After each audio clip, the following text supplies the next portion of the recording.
This summer I'm going to Scotland as well, the Isle of Skye, to give workshops there for about a week.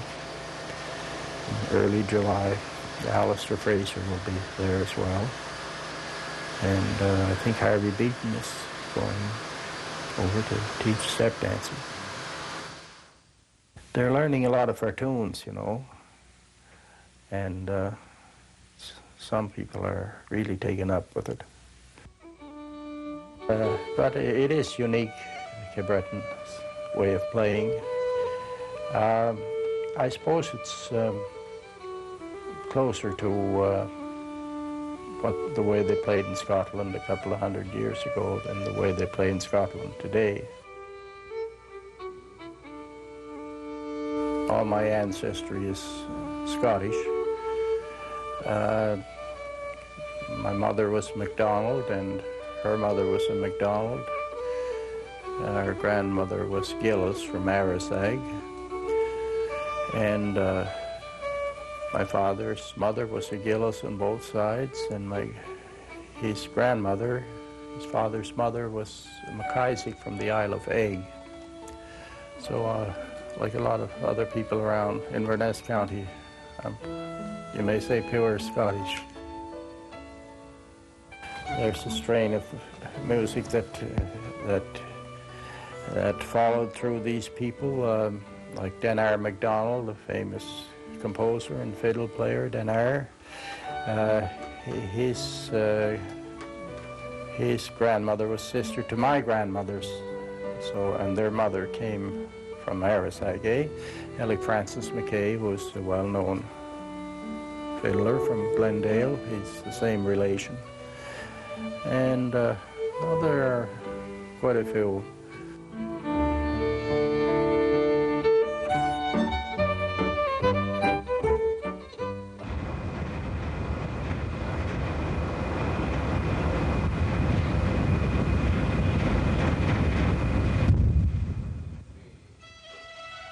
They teach several courses at this Gaelic college. All courses are taught in Gaelic.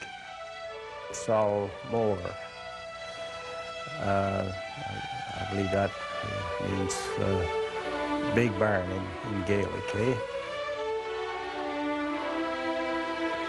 It was at one time a farm, and some of the farm buildings are used as for the college campus. During the past 4 years, they've had Alistair Fraser, a violinist, teaching fiddling. Knowing the structure is really useful. The structure of this beat part of this tune is... That's a question and an answer.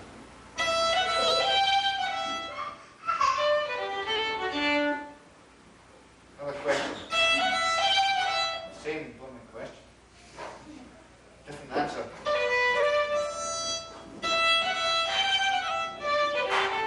Same question. Final answer. Which is the answer you gave the first time. Well, I've been playing the Scottish fiddle music for many years, since I was a young boy. And over the years, I gradually became aware that a lot of the music was missing in Scotland. There was something not quite right. It became very classical sounding, and lots of violinistic ideas, and people reading music, and very much a kind of a Scott Skinner type of thinking that was involved in Scotland. And also lots of people playing together in great enormous groups called Strathspey Reel Societies. And I felt like there should be more than this. I started looking into the history of the fiddle, and in particular the history of the dance. And you know, there's lots of old paintings and woodcuts showing fiddlers and cello players playing for a dance. And nowadays in Scotland you hardly ever hear that, if ever. So I got the feeling that there was a mystery here, and it needed some explanation.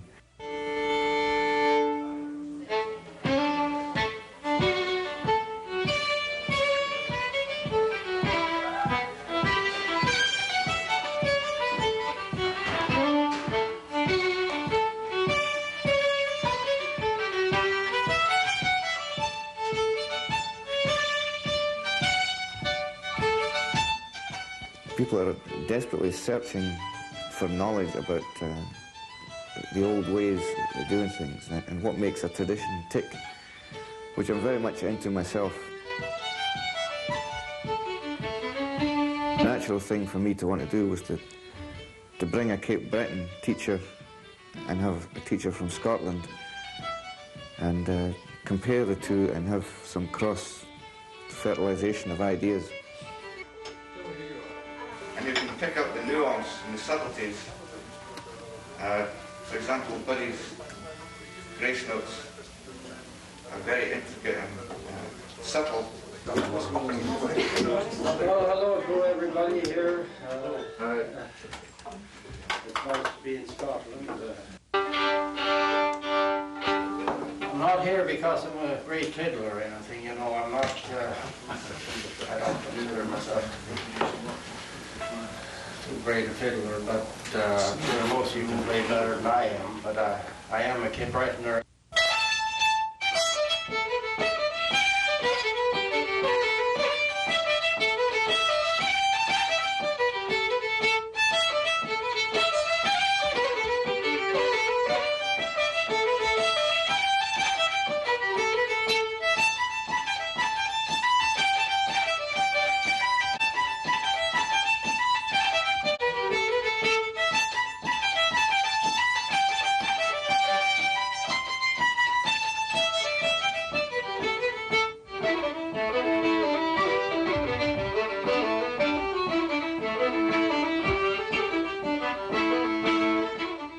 I think the Gaelic has a lot to do with the way we play and the way we accent our playing, eh?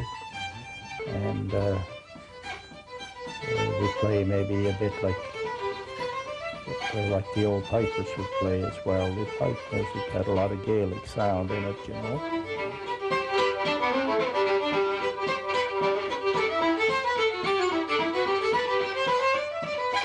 The Strathspey bass are played slower.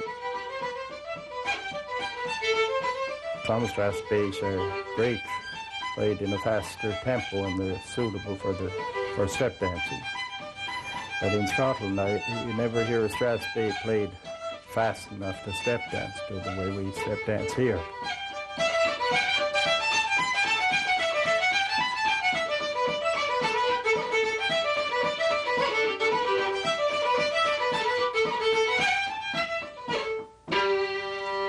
Some of them are